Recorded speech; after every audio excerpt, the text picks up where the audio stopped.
बिस्मिल्लाहिर्रहमानिर्रहीम। हम democracy, election, vote, parliament और सिविल राइट्स के नए व्लॉग के साथ हाजिर हैं। आज का हमारा टॉपिक ऑफ डिस्कशन भी चाइना में जो उसने अपनी दफ़ाई ताकत का मुज़ाहरा किया है चीन ने, उसके बारे में है। और उसकी जो सिग्निफिकेंस है वो ये है कि 3 सितंबर को चाइना ने अपनी दिफाई ताकत का मुज़ाहरा किया है और 9 सितंबर यानी आज के दिन 9 सितंबर 2025 को अक़वाम मुत्तहिदा की जनरल असम्बली का इजलास शुरू हो रहा है। अब ये जो जनरल असम्बली है अक़वाम मुत्तहिदा की, ज़ाहिर सी बात है ये अक़वाम मुत्तहिदा का एक सबसे लार्जर फोरम है, जहाँ पर हर साल सितंबर के महीने में सारी दुनिया के सरबराहान मुमलकत या सरबराहान हुकूमत आते हैं और अपने अपने मामलात यूनाइटेड नेशंस में रखते हैं। हमारा अंदाज़ा है, जिसकी यकीनन वजह मौजूद है, कि इस दफ़ा अक़वाम मुत्तहिदा का जो जनरल असम्बली है उसमें जो टॉपिक ऑफ डिस्कशन होगा, सारी दुनिया के सरबराहान मुमलकत या सरबराहान हुकूमत के दरमियान या जितने भी उनके डेलीगेट्स आएंगे, जितने भी वफूद आएंगे, उनके दरमियान जो टॉपिक ऑफ डिस्कशन कॉमन होगा वो 3 सितंबर को चाइना की तरफ से दफ़ाई ताकत का मुज़ाहरा होगा। और ज़ाहिर सी बात है ये तमाम लोग डिप्लोमेट्स हैं और ये इसके चाइना ने जो अपनी पावर शो की है उसके ऊपर डिस्कस करेंगे और अपने अपने पॉइंट ऑफ व्यू से डिस्कस करेंगे। आपको ये भी याद होगा कि चाइनीज़ प्रेसिडेंट ने 3 सितंबर को अक़वाम मुत्तहिदा के बारे में बात की है। बेसिकली चाइनीज़ प्रेसिडेंट ये समझते हैं और दुरुस्त तौर पर समझते हैं कि अक़वाम मुत्तहिदा के जो मामलात हैं उसमें रिफ़ॉर्म्स की ज़रूरत है।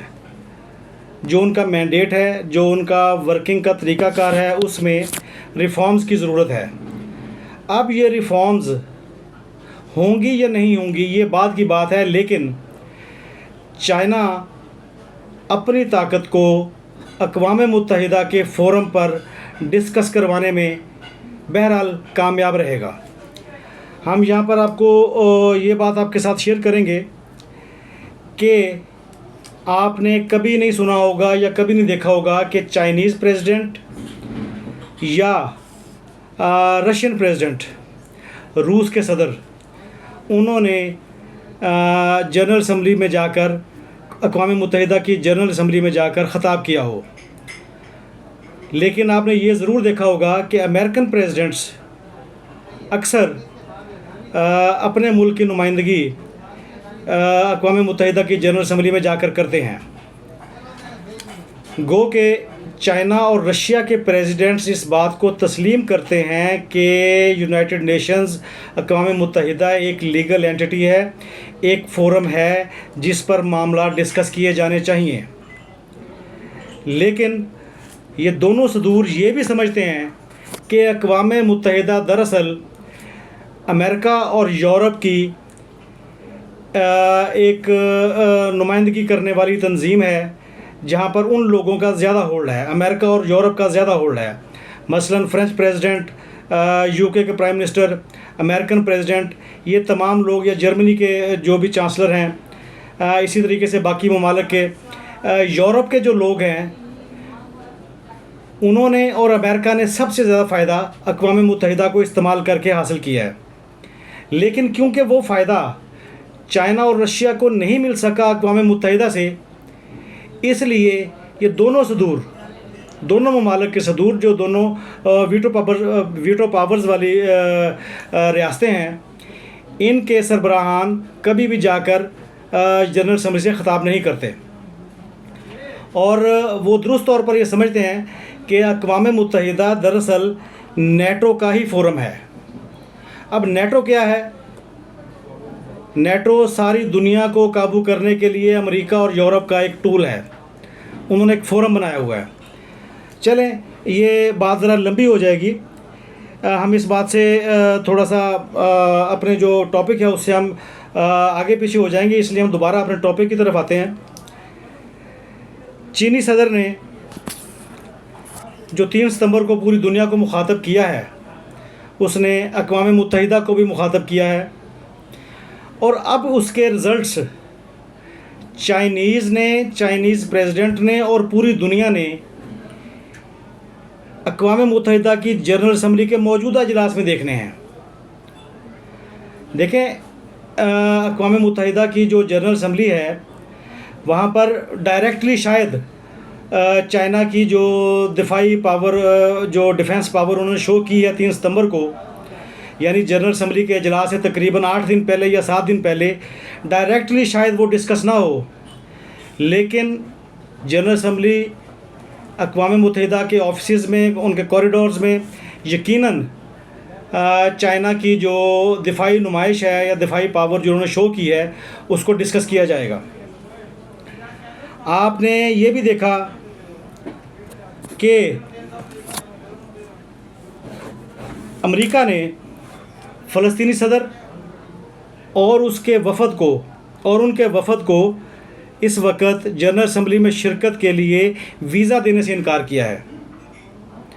ये बात ज़ाहिर सी बात है कि प्रेसिडेंट जो फ़लस्तीनी सदर हैं, उन्होंने अमेरिका जाकर ही जनरल असम्बली से ख़िताब करना है ना, और अमेरिका का वीज़ा देना अमेरिकन गवर्नमेंट की ज़िम्मेदारी है।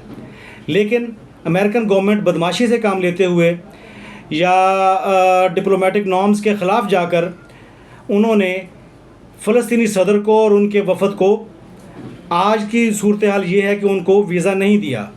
मुमकिन है आइंदा आने वाले दिनों में दुनिया के प्रेशर में आकर वो उनको वीज़ा दे दें, लेकिन आज तक की सूरत हाल यही है कि उन्होंने फ़लस्तीनी सदर को वीज़ा नहीं दिया और ना ही उनके वफ़द को दिया है। यहाँ पर हम ये बात भी करना चाहते हैं कि अक़वाम मुत्तहिदा में जो रिफ़ॉर्म्स होनी चाहिए, वो यकीनन एक लंबा प्रोसेस है और चाइना को भी जल्दी नहीं है, लेकिन कम अज़ कम जनरल असम्बली के मौजूदा इजलास में उसकी शुरुआत हो जाएंगी। अक़वाम मुत्तहिदा में जो रिफ़ॉर्म्स होनी चाहिए दुनिया की बेहतरी के लिए, उसकी शुरुआत हो जाएंगी। हमें उम्मीद है कि इस दफ़ा जनरल असम्बली की मीटिंग्स में क्लाइमेट चेंज पर भी बात होगी और भी बहुत सारे इंटरनेशनल जो इश्यूज़ हैं उन पर बात होगी। डायरेक्टली चाइना पर बात नहीं होगी, लेकिन उनके कॉरिडोर्स में, अक़वाम मुत्तहिदा कॉरिडोर्स में, ऑफिसेज़ में चाइना की पावर के बारे में, चाइना की सुप्रीमेसी के बारे में, जो दुनियावी ताकत है उसके बारे में यकीनन बात होगी। यहाँ पर अपना वीलॉग ख़त्म करेंगे और आपसे गुजारिश करेंगे कि हम ये चैनल पाकिस्तान में यानी कि डेमोक्रेसी, इलेक्शन, वोट और पार्लियामेंट के लिए चला रहे हैं। इन चारों चीज़ों की अहमियत को उजागर करने के लिए हम ये चैनल चला रहे हैं, और यहाँ से हमें फ़ायदा क्या हासिल होगा, हमारे अवाम को फ़ायदा क्या हासिल होगा, हमारे हम वतनों को क्या फ़ायदा हासिल होगा, वो हम सिविल राइट्स की सूरत में फ़ायदा हासिल करेंगे इंशाअल्लाह। आपसे गुजारिश करेंगे आखिर में कि आप हमारे चैनल को सब्सक्राइब करें। अगर आपको हमारा वीलॉग पसंद आए तो इसे लाइक और शेयर लाजमी करें। Thank you very much.